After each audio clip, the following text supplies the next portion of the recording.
Welcome to Lesson 5 for Squares. Stop the judgment. In this lesson, we're going to teach you how to change the way you see people and their behaviour so you can be less judgmental and more compassionate. The first thing we want you to understand is why you have a tendency to be so judgmental and critical of others. It's a fear problem. And in this case, both fear of failure and fear of loss are in play. You are fear of loss dominant though, and this means you see the world through mistreatment, mistakes, wrongdoing, right and wrong glasses. This means you're just wired to see the world as a threat. Every person on the planet could in fact wrong you, take from you, bother or offend you. They could also hurt others, or the planet itself. And at some level, you're subconsciously programmed to protect yourself and others from harm. Because you feel protective and defensive against harm, you're constantly on the lookout for it. This means you're looking for wrong everywhere. And the way our amazing brains work, we always find what we're looking for.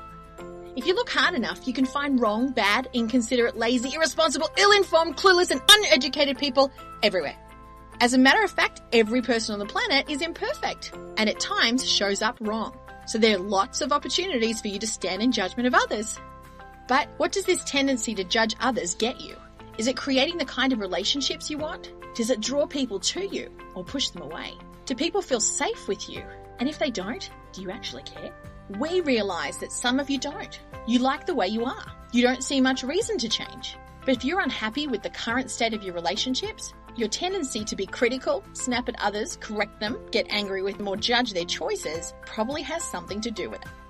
In this lesson, we're going to teach you 4 ways to let go of judgment and create better relationships. Number 1, let people be wrong. Because you highly value ideas. Right and wrong matter to you, and we get that. But there are times where people, their feelings and their self-esteem need to matter more than the ideas and opinions. We know this is hard for you to hear because you really think right and wrong matter more. But if you want to have better relationships, you have to put people first. This means actually honouring and respecting their right to see the world as they see it, do things their own way, and even hold opinions you disagree with. You can still disagree in your head, but just don't disagree out loud. Out loud, you can make comments like, I understand how you might see it that way, or you have an interesting viewpoint. It's different from mine, but I respect that. As much as possible, practice letting them be wrong without correcting them, reminding yourself that other people can be different or think different and still have the same value as you. Number 2, remember they are different, but they have the same value. In Lesson 2, we taught you the power of changing your policy on human value and seeing all humans as having the same. You might want to keep listening to the Shape Up Subconscious audio recording, You Are Good Enough. It'll help you internalize this principle. Number 3, their journey is none of your business. Every person on the planet is experiencing a completely unique, one-of-a-kind classroom journey, and you cannot ever compare yours with theirs. No one else will ever get your parents, your upbringing, your experiences and knowledge, even if they are the same shape. This means we cannot compare journeys and we cannot stand in judgment on how they're doing things in their classroom. We haven't walked a mile in their shoes. We have no idea what they've been through. Your job is to focus on your classroom journey and be the best version of yourself you can be. Number 4, every minute you're focused on what's wrong in someone else, you're missing what's wrong and needs to be worked on in yourself. One of the reasons you're critical comes from fear of failure.